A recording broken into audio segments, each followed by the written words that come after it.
The fear that descended upon the city of Blackfield, Oregon in the late 1990s was not a sudden, sharp thing. It was a slow, creeping fog, a miasma of whispered rumors and unspoken anxieties that seeped into the cracks of everyday life. It began with the disappearance of a girl named Amy. She was 20 years old, a bright, cheerful girl who worked at a downtown fabric shop. She vanished on her way home one evening on a familiar dark alley that was a shortcut to her apartment. Her family, frantic with worry, called the police. But in a city the size of Blackfield, a 20-year-old girl who goes missing is often, at first, just another runaway. The police took a report, but there was no sense of urgency, not yet. 3 days later, another girl disappeared. Her name was Beth, 22 years old. She vanished after her shift at a local diner, her route home taking her past a strange old workshop on the industrial edge of town, a workshop that produced traditional animal glues and renders, a place that always had a strange, acrid smell hanging in the air around it. This second disappearance, so close to the first, was a jolt. Detective Cade, a man whose face was a roadmap of too many long nights and too many grim discoveries, felt the familiar cold knot of dread tighten in his stomach. This was not a coincidence.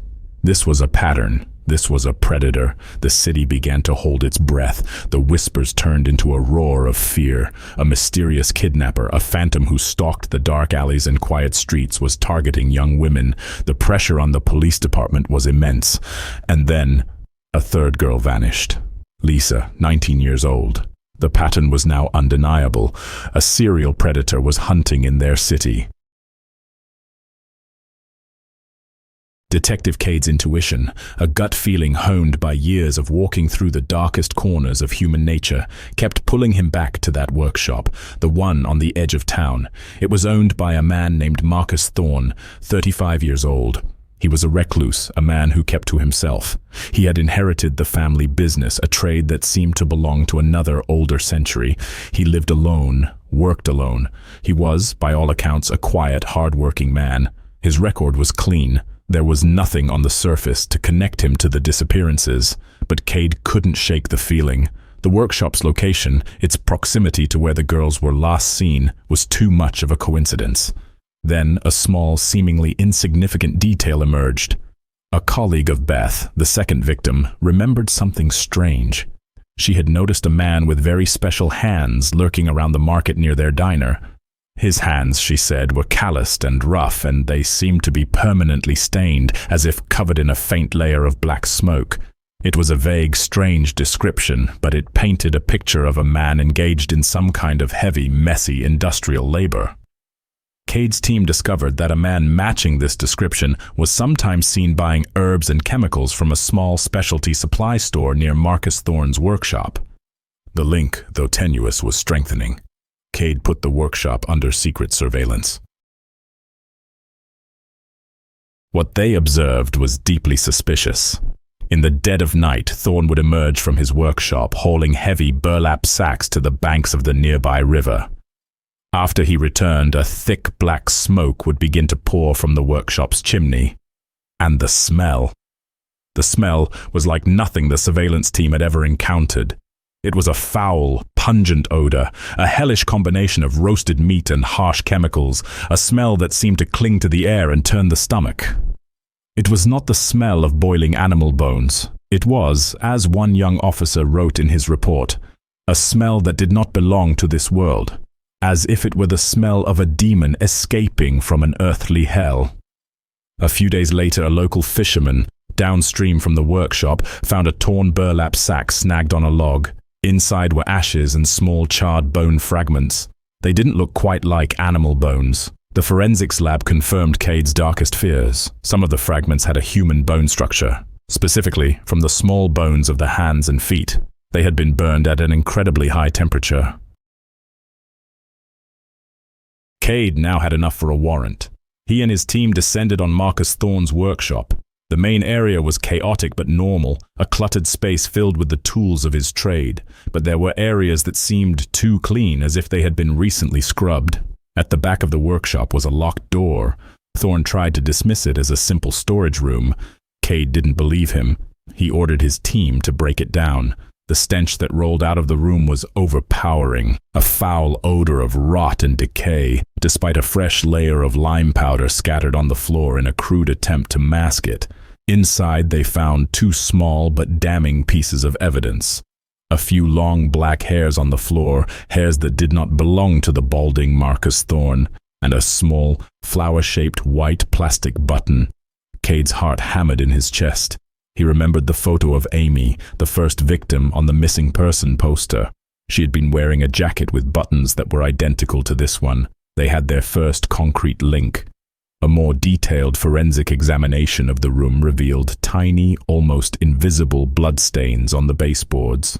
DNA testing would later confirm they belonged to Amy. But the true horror was yet to be discovered. One of Cade's deputies, tapping on the walls, found a section that sounded hollow. Behind the plasterboard, they found a hidden passage. It led down a set of steep, narrow stairs into a secret basement. A damp, dark, foul-smelling cellar that was, quite literally, a hell on earth. The basement was a torture chamber. Iron chains hung from the ceiling. Ropes and strange, cruel-looking tools lay scattered on the floor. There were large plastic containers filled with unknown chemicals. And in the center of the room was a large, custom-built furnace, its design different from a normal rendering furnace. The inside was coated with a thick, dark residue that emanated that same horrifying smell of burnt meat and chemicals.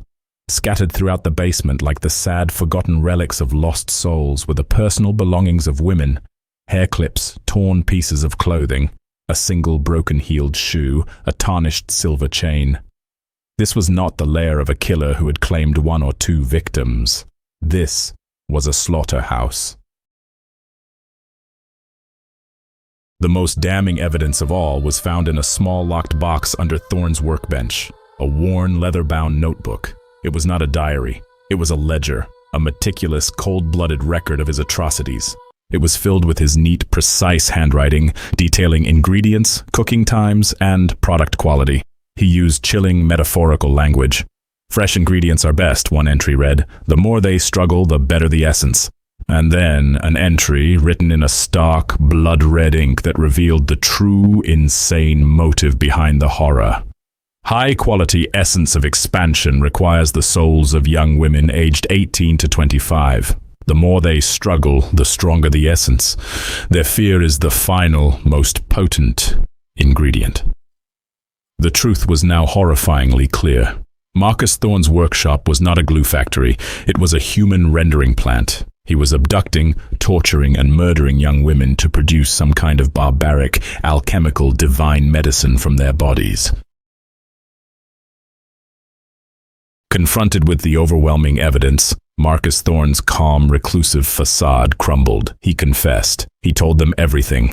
He admitted to being obsessed with ancient, apocryphal legends of an elixir of life, a potion of immortality made from human essence. His motive was a twisted, narcissistic desire to create his own divine medicine, a potion that he believed would give him immense physical power, that would allow him to absorb the youth and vitality of his victims, that would grant him a twisted form of immortality.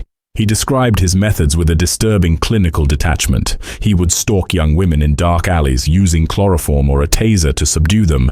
He would bring them back to his basement, chain them up and torture them, both physically and mentally, for days. He showed no remorse. In fact, he seemed to take a perverse pride in the details of his work. Psychological experts who later evaluated him diagnosed him with antisocial personality disorder with malignant narcissism. He was a man completely devoid of empathy, a man who saw other human beings not as people but as raw materials for his sick, obsessive project. He confessed to the murders of Amy, Beth, and Lisa. He also confessed to a previous failed abduction attempt in another state years earlier, proving that this was a long-standing, deep-seated obsession. He described how he would dispose of the remains, scattering them in different parts of the river, burying some in remote patches of forest to ensure they would never be found. His confession led to the identification of at least 2 more victims, their cold cases finally solved. In his basement, the police found a silver bracelet with a strange, unique symbol on it. It did not belong to any of the identified victims. The terrifying implication was that there were more. More girls whose disappearances had never been connected, whose families were still waiting, still hoping. And then came the most chilling revelation of all. During his interrogation, Thorne mentioned a client, a wealthy, powerful, and very sick man who had ordered a large quantity of his essence of expansion at a very high price. This opened up the terrifying possibility that Thorne was not just a lone madman, he was a supplier, a purveyor of a ghoulish, cannibalistic medicine to a hidden, depraved elite. The investigation into this wealthy client would prove to be a frustrating dead end. The man was cunning, his connections powerful, but Thorne's confession led the police to another discovery. A hidden house in a remote, wooded area outside the city, a property Thorne had not declared. It was not another crime scene. It was a storage facility, a larder. Inside, dozens of sealed ceramic jars were neatly arranged on shelves like grotesque trophies. This was his finished product, the essence of expansion. The quantity was staggering. It represented a harvest of human lives far greater than they had initially imagined. In another notebook found at this house, they found a list of names or nicknames of his victims corresponding to the jars. Next to each name were a few brief, chilling notes. Fiery spirit, cried easily, fought hard. It was his personal catalog of suffering, a testament to his meticulous, obsessive evil. The public's reaction to the full details of the case was a tidal wave of shock and outrage. The Blackfield Butcher, as the press dubbed him, became a modern-day boogeyman, a symbol of the hidden, unimaginable evil that can lurk just beneath the surface of a peaceful community. In a final meeting with Detective Cade before his trial, Thorne was as cold and arrogant as ever. He hinted that the police still didn't understand the true nature of his work, of the power he had harnessed. He spoke of his twisted immortality, of how he had absorbed the life force of his victims. He even mentioned that his wealthy client had been eager to learn his secret art, implying that his criminal ideology, his sick, cannibalistic religion, could spread. Marcus Thorne was sentenced to death for a litany of crimes, including abduction, rape, and serial murder with extreme cruelty. Justice, in its own slow, methodical way, had been served. But for the families of his victims, the pain and the trauma would never end. The essence of expansion case became a permanent, indelible stain on the history of Blackfield, a nightmare from which the city would never fully awaken. It was a painful, horrifying lesson about the monsters that walk among us, about the darkness that can fester behind a quiet, ordinary facade. The fate of the wealthy client, however, remained unresolved, a loose thread in a tapestry of horror, a chilling reminder that sometimes, even when you catch the monster, you don't always get to slay all the dragons. The evil, Cade knew, was still out there. It had just gone back into hiding.